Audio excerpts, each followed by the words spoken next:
Hello, I'm Victoria Corran. Welcome to Party Poker Late Night Poker Masters, in which two brilliant amateur players will go up against six fearsome professionals for the last seats in the final. And what a lineup it is tonight. From Great Britain, Europe and America, we've got players at the very top of the game, including a Dutch champion with so many fans, he's having to release pop records to keep them satisfied. Will it be sweet music tonight? Let's peer into the orchestra pit and see who's on the fiddle. In seat one from America, and with the hat to prove it, so far this year he's already won over $1 million playing poker, Kenna James. In seat two, an amateur qualifier from Late Night Poker Ace, 30-year-old Matt Dale from Bristol. In seat three, our second amateur qualifier for tonight, he's an assistant at a law firm, 24-year-old Jonathan Romero. In seat four, the most feared British cash player in America, the softly spoken genius, Gentleman Ben Roberts. In seat five, he's won over $3 million in tournaments worldwide. He's in the top 10 all-time European money winners at the World Series, the legendary Marcel Lusk. In seat six, also having racked up $3 million in worldwide tournaments, as well as 2 late-night poker finals, it's Surinder Sunar. In seat seven, he made more finals on Late Night Poker than anyone else. From Hendon, it's Joe the Elegance Beavers. And in seat eight, a new face to Late Night Poker, though he's made live finals everywhere else in the world, it's Theo Jorgensen. Dealers tonight are Marina and Stevie, and the tournament director is Thomas Kremser from the International Poker Federation. And guess who's commentating? It's Jesse May. Thanks, Victoria, and off and running here for the fourth and final heat of the Party Poker Late Night Poker Masters. 6 seats already filled at that final table. I'm joined by someone who just recently filled his seat at that final table, Simon Aces Trumper. Well, Simon, we've seen some great performances by the internet qualifiers, but if they get through this field, it's something special. Oh, that's right, Jesse. I mean, we've now got 2 of the qualifiers through, haven't we? David Ty, of course, and Simon Ierna. 7 seconds. On paper, this may be the toughest of the heat, and look at this, Joe Beavers, the elegance. With 2 queens, the first hand, he's re-raised Marcel Lusk's opening salvo. Joe, a very good player in this format. Yeah, Joe would be my favourite for this heat, Jesse, to be honest, on the record that he's had in televised single-table satellites. I mean, to my knowledge, he's made 8 firsts or seconds. First hand, and Jonathan Romero has the biggest decision you can have, 2 jacks to a re-raise. That is a very controlled call there. A lot of players, first hand, would have just re-raised all in and hope he's up against no worse than ace-king. The action's on Marcel Lusk right now, who'll fold up shop.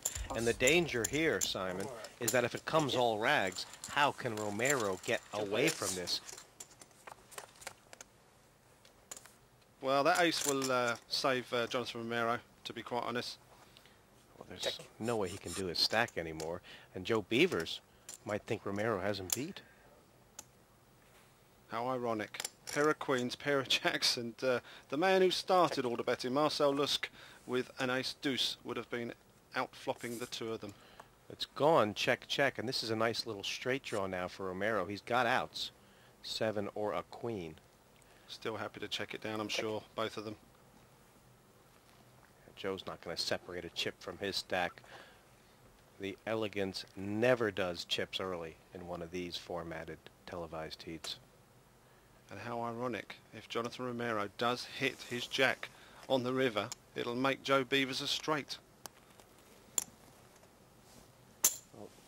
That's 800. I don't know if this is informational or if Joe has worked out that he's ahead. Well, Jonathan is thinking to himself, well, if he had an ace, surely, unless he's flopped 3 aces, surely he would have bet the flop.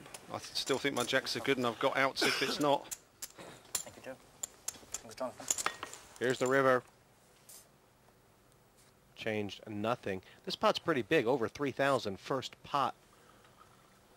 And now Romero's going into the tank and coming out firing. 1,200. It's a very nice bet by Romero. In some ways, it might just be defensive. But it's really put Joe into the corker. It's one of those bets that you make, Jesse, because you'd rather bet and hope you don't get raised rather than check and have to make a call. Romero was so impressive. He's an internet qualifier in late night poker ace.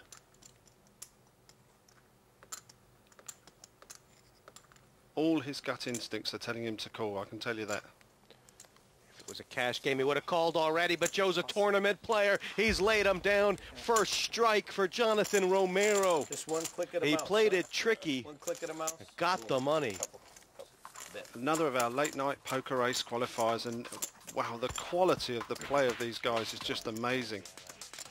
The online qualifiers so far have been putting in a good show. 2 out of 8 so far have made it, and you know, proves that on any given day anyone can win. So I definitely have a chance today. Welcome back to the 4th heat of this Party Poker Late Night Poker Masters. Big blind belongs to the Flying Dutchman, who's the only pro with more chips than he started with. First action, Surinder Sunar. Well, this hand, Jesse, Surinder Sunar raised with this hand. The year that he won the World Poker Tour in Paris, he raised with this hand. I was in the big blind, and I re-raised him all in, and he worked out the pot odds and decided to call, and you know the rest. Oh wow, look at this. Jonathan Romero has picked up aces at the best possible time.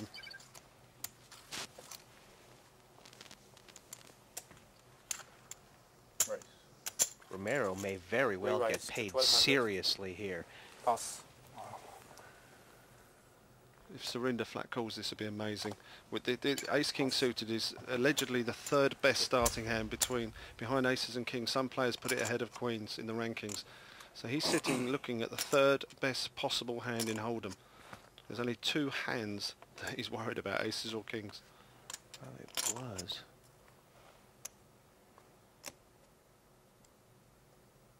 Oh, he's going for it, I think.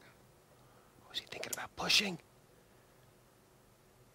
If he does, he'll be in trouble. So unlucky that he's running into the pocket aces.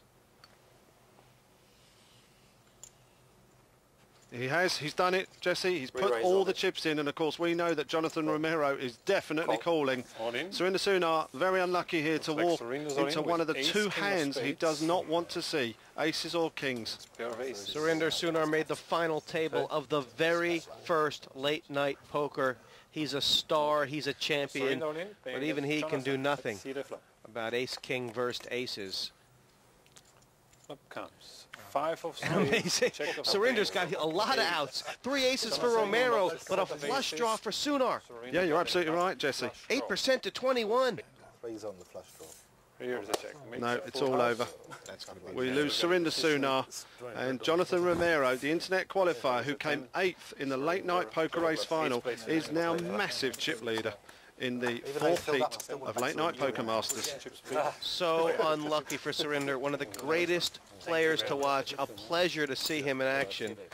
But running into aces, well, that's the buzzsaw of Texas Hold'em. Surely an inescapable situation. You must feel sick. Well, it was the best hand I had in the whole tournament. And even if I just flat called, just seeing what the flop was. There's no escape there, really. It's just part of the game to get knocked out. I mean, I'll be back for sure. I mean, I enjoy this tournament. I just wish I'd lasted a bit longer. The action starts with each player receiving 2 cards face down from the dealer. The 2 players to the immediate left of the dealer post 2 compulsory bets, known as the blinds. Play then proceeds in a clockwise direction, with each player having to make a betting decision. They can call, match